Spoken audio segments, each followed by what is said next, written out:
ევროპარლამენტი აზერბაიჯანელი ჟურნალისტის აფგან მუხთარლის გატაცების ფაქტს ეხმაურება და ამასთან დაკავშირებით 15 ივნისის რეზოლუციის მიღებასაც აპირებს. რეზოლუციის პროექტში ნათქვამია, რომ ევროპარლამენტი საქართველოდან აზერბაიჯანელი ჟურნალისტის აფგან მუხთარლის გატაცების ფაქტს მკაცრად გმობს და ბაქოში მის დაკავებასა და მოსალოდნელ გასამართლებას ადამიანის უფლებების უხეშ დარღვევად მიიჩნევს. ევროპარლამენტი საქართველოს ხელისუფლებას დროული, გამჭვირვალე და ეფექტიანი გამოძიებისკენ და დანაშაულის ჩამდენი პირების პასუხისმგებლობისკენ მოუწოდებს. ამასთანავე შეახსენებს, რომ სწორედ ხელისუფლებაა პასუხისმგებელი, რომ დაიცვას საქართველოს ტერიტორიაზე მცხოვრები მესამე ქვეყნის მოქალაქეები, ასევე პირები, რომლებიც პოლიტიკურ თავშესაფარს ითხოვენ და რომლებსაც საკუთარ ქვეყანაში პოლიტიკური ან სხვა საქმიანობის გამო გასამართლება ელოდებათ. რეზოლუციაში არის მოწოდება აზერბაიჯანის ხელისუფლების მიმართაც, რომ უპირობოდ მოხდეს დაკავებული ჟურნალისტის აფგან მუხთარლის გათავისუფლება.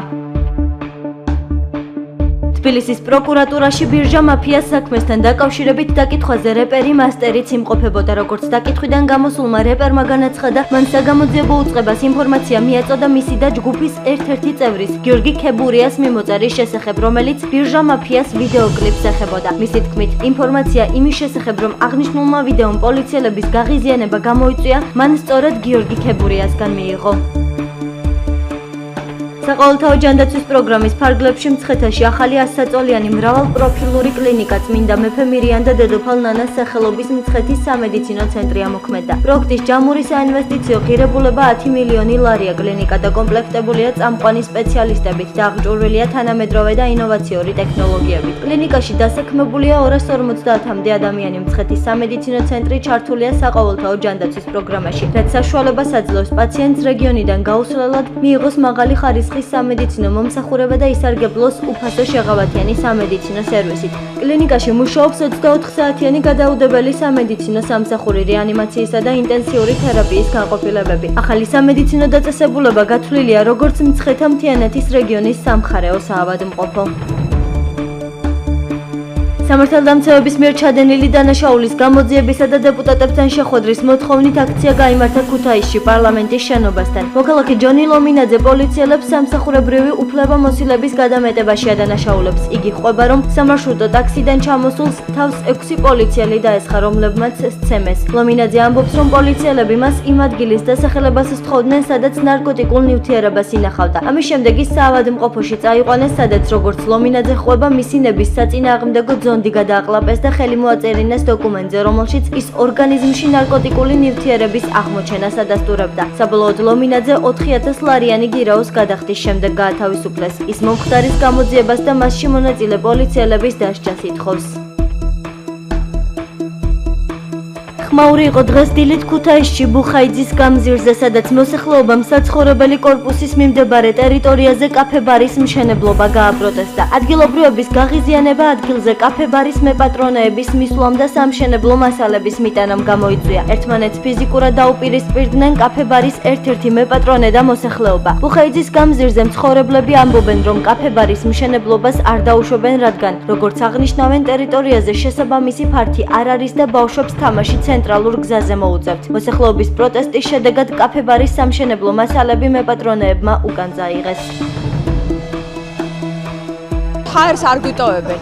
ერთადერთი რაც კვერი ქონდა, სადაც ჩამოვდივართ, ბავშვები ჩამოდის, თაობები იზრდება 40 წელი ამ ბინაში ცხოვრობს. გავსი არ მინახავს. მე რომ ასე რა ქვია, მოდიოდეს ვიღაც მეპატრონე, ჩვენ კერძო ინტერესი არავისი არ აგვაქვს. კერძო ბიზნესის ინტერესი შეუძლია იმ ბატონს თავისი ბიზნესი აკეთოს ისეთ ადგილას, სადაც საზოგადოების ინტერესი არ გადაიკვეთება.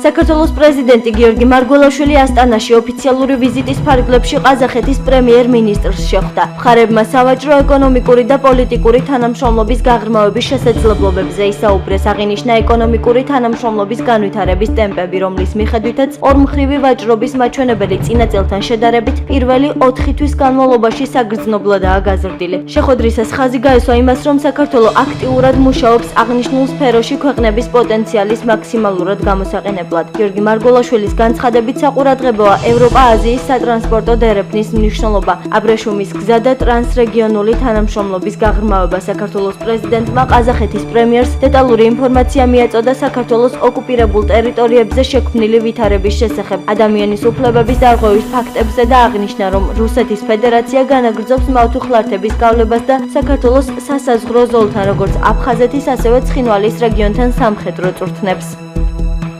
მნიშვნელოვანია, რომ გუშინ ხელი მოეწენა მემორანდუმს ყაზახეთის ერთ-ერთ რეგიონსა და აჭარის რეგიონს შორის თანამშრომლობის განვითარებაზე. ეს არის ტურისტების მზარდი რაოდენობა და ასევე განხილული იქნა ის კონკრეტული შესაძლებლობები, რაც შემდგომში უკვე იქნება მთავრობების სამუშაო, რათა ეს ეკონომიკური პოტენციალი იქნას ბოლომდე ამოქმედებული. შინაგან საქმეთა სამინისტროს ცენტრალური კრიმინალური პოლიციის დეპარტამენტის ორგანიზებულ დანაშაულთან ბრძოლის მთავარი სამმართველოს დამნაშავეთა სამყაროს წინააღმდეგ ბრძოლის სამმართველოს თანამშრომლებმა ჩატარებული ოპერატიულ-საგამოძიებო მოქმედებების შედეგად ცეცხლსასროლი იარაღის და საბრძოლო მასალის მართლსაწინააღმდეგო შეძენა შენახვა ტარების ბრალდებით ერთი პირი თბილისში ყაზბეგის გამზირზე დააკავეს. დაკავებულის პირადი და დროებითი საცხოვრებელი ბინის შრაგისა 3 არარეგისტრირებული ცეცხლსასროლი იარაღი და სხვადასხვა კალიბრის საბრძოლო ვაზნები ამოვიღეს.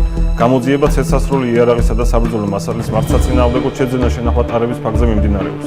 სახელმწიფო უსაფრთხოების სამსახურის ანტიკორუფციული სააგენტოს თანამშრომლებმა ჩატარებული ოპერატიულ-სამძებრო და საგამოძიებო მოქმედებების შედეგად ქრთამის მოთხოვნის ფაქტზე გარემოსა და ბუნებრივი რესურსების დაცვის სამინისტროს ეროვნული სატყეო სააგენტოს ქვემო ქართლის სატყეო სამსახურის ასურეთის სატყეო უბნის მცველი დააკავეს. სახელმწიფო უსაფრთხოების სამსახურის ინფორმაციით გამოძიებამ დაადგინა, რომ დაკავებული კანონმდებლობით დადგენილი აკრძალვის მიუხედავად საქართველოს მოქალაქეს დაჰპირდა ქვემო ქართლში ასურეთის სატყეო უბნის ტერიტორიაზე 1000 კვადრატული მეტრი ტყის ნიადაგის ნაყოფიერი ფენის მოჭრაში დახმარებას, რის სანაცვლოდაც ქრთამის სახით მოსთხოვა 6000 ლარის გადახდა. გამოძიება ქრთამის მოთხოვნის ფაქტზე მიმდინარეობს.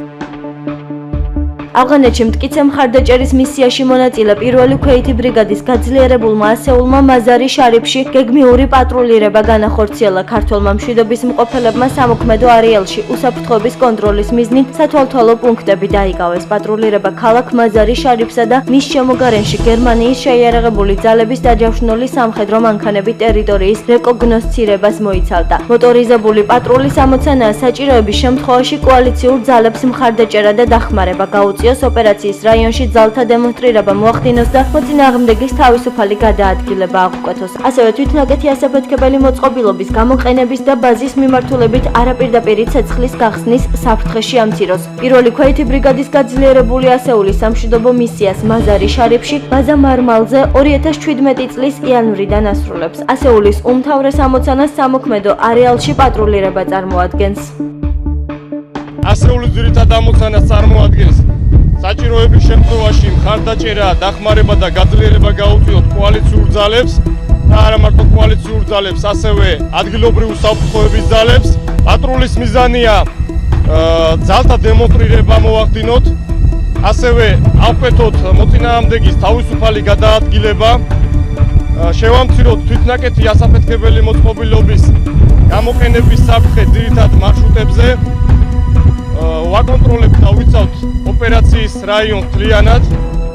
შინაგან საქმეთა მინისტრის მოადგილემ დავით ვარდიაშვილმა და შპს სისხლის ბანკის გენერალურმა დირექტორმა დავით ლოლიაშვილმა სისხლის დონორთა საერთაშორისო დღესთან დაკავშირებით ურთიერთთანამშრომლობის მემორანდუმს მოაწერეს ხელი. დოკუმენტი ითვალისწინებს ლეიკემიითა და სხვა მძიმე პათოლოგიით დაავადებული ბავშვების დასახმარებლად სამინისტროს თანამშრომელთა მიერ სისხლის ნებაყოფლობით და უსასყიდლოდ ჩაბარებას სისხლის ბანკის მეშვეობით. საჭიროების შემთხვევაში ჩაბარებული სისხლი და სისხლის კომპონენტები უსასყიდლოდ გადაეცემათ მშობიარეებს, ჩვილ ბავშვებსა და ექსტრემალური სიტუაციების დროს დაზარალებულ პაციენტებს. თბილისის მერიის გადამდებდა დაავადებათა ეპიდზედამხედველობისა და კონტროლის ცენტრი თბილისში სალონების ოფიციალურ შემოწმებას იწყებს. ამის შესახებ ინფორმაციას გამოცემა კომერსანტი წერს. თავდაპირველად შემოწმდება დარეგისტრირებულია თუ არა სალონი და აქვს თუ არა მას საზოგადოებრივი მნიშვნელობის ობიექტის სტატუსი. შესაბამისი დოკუმენტის წარმოუდგენლობის შემთხვევაში ობიექტს 500 ლარიანი ჯარიმა დაეკისრება. თუ განმეორებითი შემოწმებისას დოკუმენტი ისევ არ აღმოაჩნდებათ, ჯარიმა გაორმაგდება. ცენტრის ხელმძღვანელის ციკო დილებაშვილის განცხადებით შემოწმების შემდეგი ეტაპი უკვე ინფექციებზე შემოწმება. ამ ტიპის დარღვევის შემთხვევაში ობიექტს პირველ ჯერზე ეგრეთ წოდებული გონივრული ვადა მიეცემა სიტუაციის გამოსწორებისთვის. განმეორებისას კი ჯარიმა 50-დან 100 ლარამდე იქნება. თბილისის მერიის გადამდებდა დაავადებათა ეპიდზედამხედველობისა და კონტროლის ცენტრის ხელმძღვანელის ინფორმაციით, თბილისში უკვე 2000-მდე რეგისტრირებული სალონია. ესთეტიკური ცენტრებისა და სილამაზის სალონების რეგისტრაცია სავალდებულო 1 ოქტომბრიდან გახდება. ამერიკელი რეჟისორის ოლივერ სტოუნის ფილმში ვლადიმერ პუტინმა საქართველოს ყოფილი პრემიერი მიხეილ სააკაშვილი აგვისტოს ომის დაწყებაში დაადანაშაულა. დარწმუნებული ვარ, მიხეილ სააკაშვილი საკუთარი ინიციატივით აგვისტოს ომის დაწყებას ვერ გაბედავდა. ის წააქეზეს, მას უბიძგეს, ომი დაეწყო, ყოველ შემთხვევაში არავის უცდია მისი შეჩერება. განაცხადა ვლადიმერ პუტინმა. რუსეთის პრეზიდენტმა ასევე თქვა, რომ დასავლურმა მედიამ 2008 წლის აგვისტოს ომის სრულიად საპირისპირო ფაქტებით გააშუქა. ოლივერ სტოუნის ფილმის ინტერვიუ პუტინთან პირველი სერია ამერიკულ საკაბელო ტელეარხ შოუ თაიმზე 12 ივნისს გავიდა. ფილმში ვლადიმერ პუტინმა ამერიკის შეერთებული შტატების ცენტრალური სადაზვერვო სამსახური ტერორისტული დაჯგუფებების დაფინანსებაში დაადანაშაულა. ასევე აღნიშნა, რომ ვაშინგტონი ჩრდილოეთ კავკასიაში ფორმირებულ შეიარაღებულ დაჯგუფებებს ლეტალური იარაღით წლების განმავლობაში ამარაგებდა. ინტერვიუში რუსეთის პრეზიდენტმა საბჭოთა კავშირის დაშლა მე-20 საუკუნის ერთ-ერთ უდიდეს კატასტროფად შეაფასა. ოსკარისა და ოქროს გლობუსის ნომინანტი ფილმი მანდარინები იტალიაში კიდევ ერთი პრესტიჟული პრემიის მფლობელი გახდა. სან ფიდელის პრემია წელს 61-ად გაიცა და იგი სწორედ ქართველ რეჟისორს ზაზა ურუშაძეს ხვდა წილად. იტალია მსოფლიოს მასშტაბით წლის საუკეთესო ფილმს 1956 წლიდან ირჩევს და პრემიას ანიჭებს. გამოკითხვაში ჩართულია ყველა, როგორც კინოკრიტიკოსები და კულტურული სფეროს წარმომადგენლები, ასევე რიგითი მაყურებლები. გამარჯვებული კი წელიწადში მხოლოდ ერთხელ ერთი კონკრეტული ფილმი ხდება. ურუშაძე მილანშია მიწვეული, სადაც როგორც საპატიო სტუმარს და პრემიის ლაურეატს სან ფიდელის კინოთეატრში ცნობილი იტალიელი სკულპტორის ნიმო პალადინოს მიერ შექმნილ სკულპტურას გადასცემენ. მცხეთაში ახალი თანამედროვე სტანდარტების მქონე კულტურის ცენტრი გაიხსნა, რომელშიც ფუნქციონირებს 450 კაციანი საკონცერტო დარბაზი და აღჭურვილია პროფესიული სტანდარტების უმაღლესი კლასის ვიდეო, აუდიო, გახმოვანებისა და განათების სისტემებით. შენობაში განთავსებულია სარეპეტიციო დარბაზები, საგრიმიოროები, ხმის ჩამწერი სტუდია, საოპერატოროები, სარეჟისორო, საკონფერენციო, ხატვისა და გამოყენებითი ხელოვნების ოთახები. 2012 წელს მომხდარი ხანძრის გამო ქალაქი მცხეთა კულტურის სახლის გარეშე იყო დარჩენილი. ახალი ცენტრის მშენებლობა 2014 წელს დაიწყო.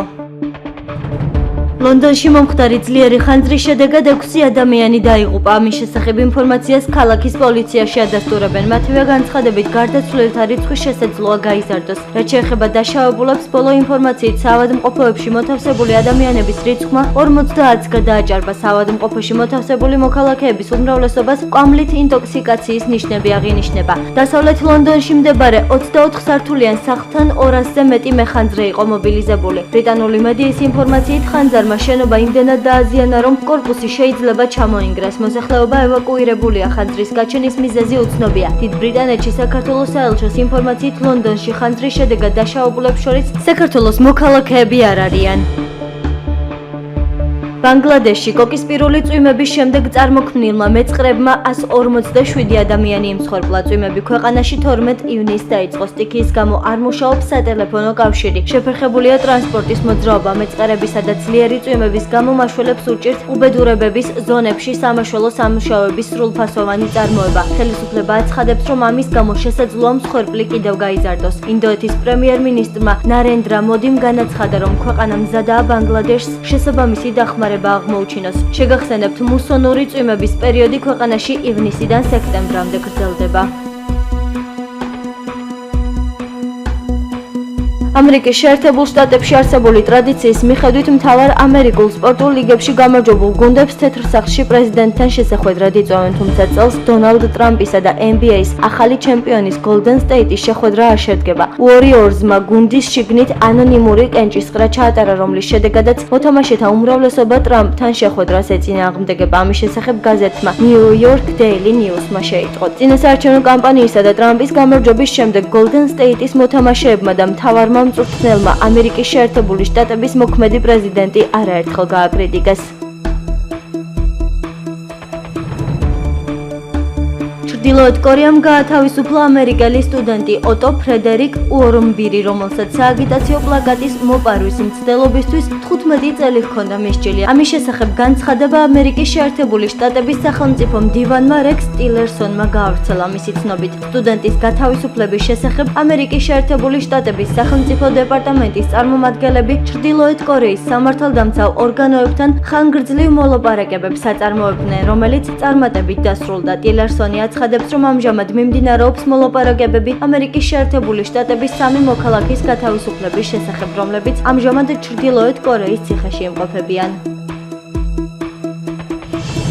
სოფლიოში ყველაზე ცუდი აეროპორტი ქუვეითის საერთაშორისო აეროპორტია. გამოკითხვის შედეგები კომპანია Airhep-მა გამოაქვეყნა. რეიტინგში ქუვეითის აეროპორტი ბოლოს 76 ადგილზე აღმოჩნდა. ბოლოს წინა 75 პოზიციას ლონდონის გატვიკის აეროპორტი იკავებს. აუთსაიდერთა სამეულშია მანჩესტერის აეროპორტიც. სოფლიოში საუკეთესო აეროპორტად მგზავრებმა სინგაპურის ჩანგის აეროპორტი დაასახელეს. მეორე ადგილზე მიუნჰენის საერთაშორისო აეროპორტი გავიდა. მესამე პოზიციაზე კი ჰონგ-კონგის აეროპორტია.